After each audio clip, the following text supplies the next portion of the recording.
first question would be, what's the role that you think suits you the best? Screenplay, stage writer, or novel writer? Yeah, that's an interesting question. I myself am one of those writers that actually love writing. It's funny to say that many writers actually don't enjoy writing. It's a torture for them. But I'm not one of those. I actually love the process of writing, and I really loved working for the theater because it involves more people, and it's kind of some magic happens when many artists put something into a work, and it grows much bigger than I could ever think of, you know. But at the same time, I think I am, like so many writers, quite introvert, and I like being alone in my own mind, just making up stories.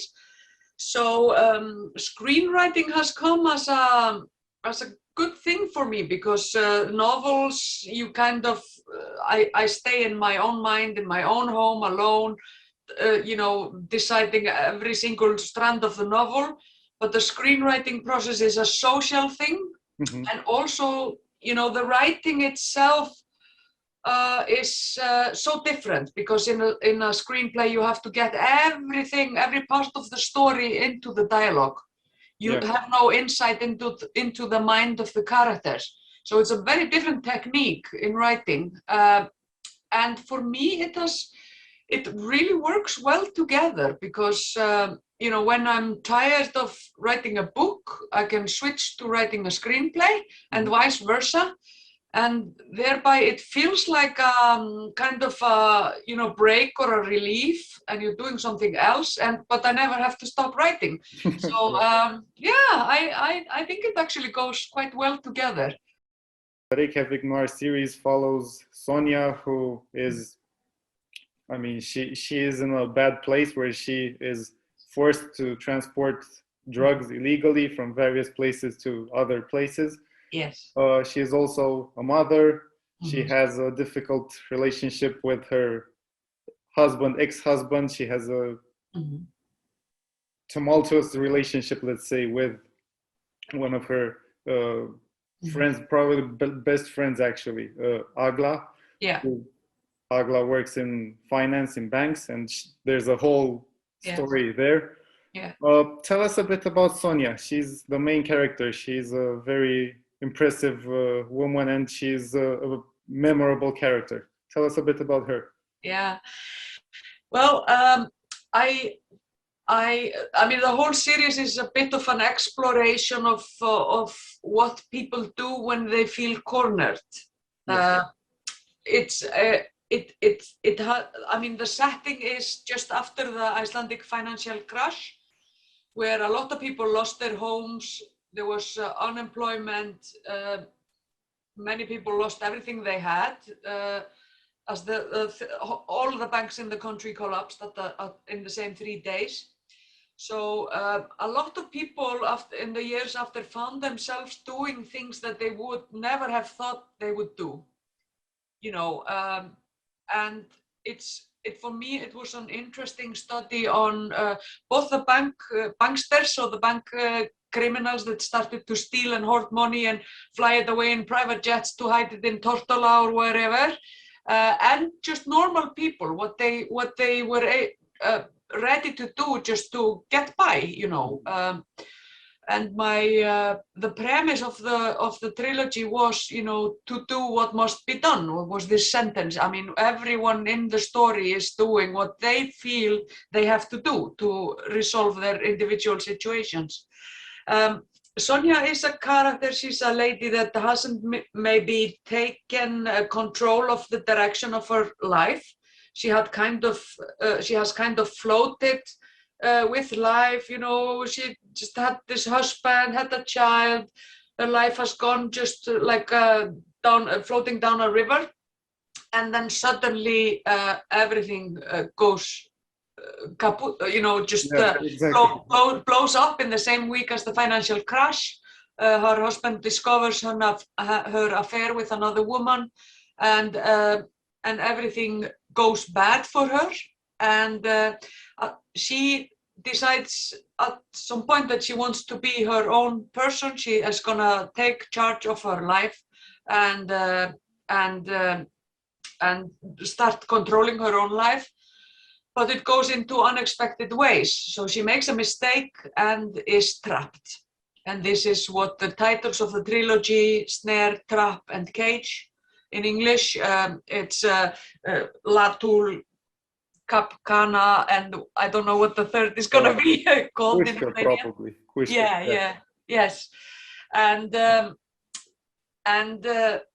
when, I mean, this is a very real thing in Iceland, because even if we are this, in many people's view, ideal Nordic welfare country, there is a huge drug problem here, very high rate of alcoholism and a very large consumption of drugs. Mm-hmm. And it's quite interesting to think, where do they come from, these drugs? We are an island. We have one international airport and one passenger ferry that comes from abroad.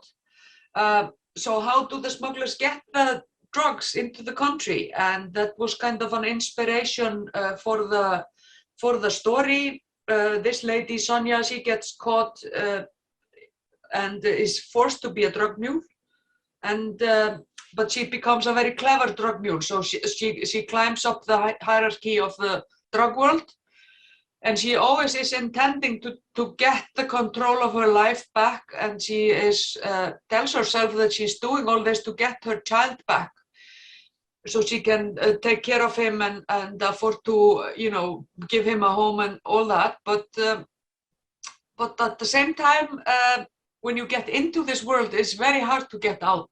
Yeah. And at the same time, she is maybe also discovering a thing within herself that is the excitement of the thing, that she gets a rush out of it. It's like it's almost like gambling, So yeah, it's the smuggling, the drugs back and forth that creates the tension, and she gets like entangled more and more into a world that's not nice. It's the drug dealing world. It's actually quite homicidal at times. Yes. The titles, I think, are very suggestive. The trap, the snare, the cage. Yeah. Why is it a trilogy of entrapment? Yeah, because like I said, these characters, all the characters in the book, it's not just Sonja, but all the others are kind of trapped in their own world. They are all in a situation that they are trying to break free out of. Yeah. And you could say that all of these situations are created by the financial crash, in a way. Mm-hmm. That's the big bad thing that happens, has already happened when the story starts. But the main characters are all of them in a kind of a snare or a trap or a cage in some way, and trying to do what they can to break out of it. And it's an exploration of what people do to try to get by and try to, break free from a situation they find themselves in a corner. Yeah. So, yeah. Let's talk a bit more about Sonja. She is not only a drug transporter, a drug mule, as you said. Mm-hmm. She's also a mother. She is an ex-wife, let's say. She's trying to find out what to do in terms of a partner in her life. Yeah. She's trying to break free from this world that constantly pulls her back in. Yeah. How do you balance all that as a writer? How do you not, she's very well-rounded. It's not that one aspect is more powerful or more poignant than another. How do you balance that? Well, I think, what I was interested in was to write this story with the point of view of the criminals. Sonja is, of course, if you look at her very coldly, she is a criminal. She is doing a criminal thing. She's transporting drugs into a country, drugs that probably will kill some addicts, Her lover, Agla, she is a bankster. She is a bank criminal that has hidden money somewhere and has broken the law and probably stolen a lot of money and hidden it somewhere. Almost every single character, maybe except maybe the child, is kind of double-faced. So, and I mean, one of my big idols in the crime fiction genre is Patricia Highsmith. She has been called the bad woman of crime fiction because her focus and her kind of sympathy always lies with the criminals, which I think is very interesting because there is like a slightly antisocial element there. Yeah. But at the same time, it's very interesting because you have, I mean, everyone has looked at so many or read or watched so many detective books, movies, where you always have sympathy with the law and with the good guys, you know, and you watch them resolve, and the criminals get you know, justice done to them. But I wanted to explore more the point of view of the criminals and why people do what they do. And I am not a big believer in evil per se. I think most of crimes, I mean, probably 99% of crimes, are committed by good people that do bad things. And it was very interesting for me. I went to, when I was preparing for the third book in the trilogy that starts out in a jail, in a prison. I went to prison and I had interviews with some of the women that were imprisoned there, and all of them had the self-image that they were good people, that had done something. Some felt it was justifiable, others felt like they had regrets, you know, and were feeling guilty about what they had done. But all of them had the self-image that they were good people, and that is what I find, you know, very interesting, because it's so easy to categorize people into bad and good, you know, evil or nice. But I find it more interesting to see what the point of view of the bad person, of the criminal is, and what is the system of justification that they create for themselves so they can continue to do what they're doing. So when I made Sonia, I realized that if you want to have a drug smuggler, she has to have something that redeems her in the eyes of the viewer, because unless they're not going to have any sympathy with her. Yeah. So what is the thing that kind of everyone can link to is being a mother, you know, is caring for your child, caring for someone. It's love. It's always love that kind of redeems you. So yes, I decided to have this strong bond with her son. She's like any other mother. She would do almost anything to have her child back and have more time with her child. And this strong bond between the mother and the son is something that I think is very beautiful, and it's important in a crime book to have something that's nice, you know, it's beautiful, course, and that's, you know, yeah, to counter-effect all the nastiness. Exactly. We should also specify here that your trilogy should definitely be read in chronological order. Yes. There's cliffhangers at the end of each book. Yes. So, I mean, the characters are maybe the same, but the action is just monodirectional, let's say. You can't read them. Exactly. In order. It's a one in fact one big story, even if there are like smaller chunks within each one.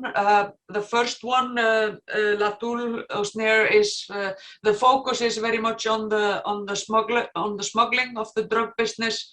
Then the second book is very focused on the cartels and the people who finance the business in the background. And then the third one is more focused on the victim, or the, you know, where is the end of this, you know, where is the end line of it, and how the personal tragedy is really the end.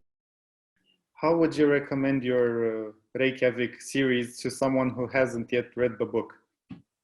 I would say just enjoy the read. I think it is a fun read. I think it is entertaining.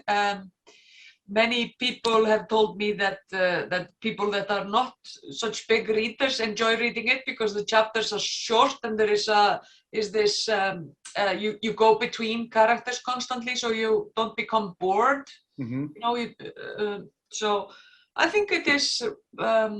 I think it is rather light reading. I don't know how it turns out in your language because it seems to differ a bit between languages. So I don't know if the Romanian is if my text turns out very dark, or if you consider it dark, or if you consider it light. It differs between cultures, between what you are used to. You know, for Iceland, I think it is like. Quite light in the sense that this is a thriller style. It's not like a detective style, so it's a fast-paced story. Yeah. So just enjoy the read. I hope you like it. No, the translation is really good in Romanian as well. Yeah. Liljei Yes. has done a great job.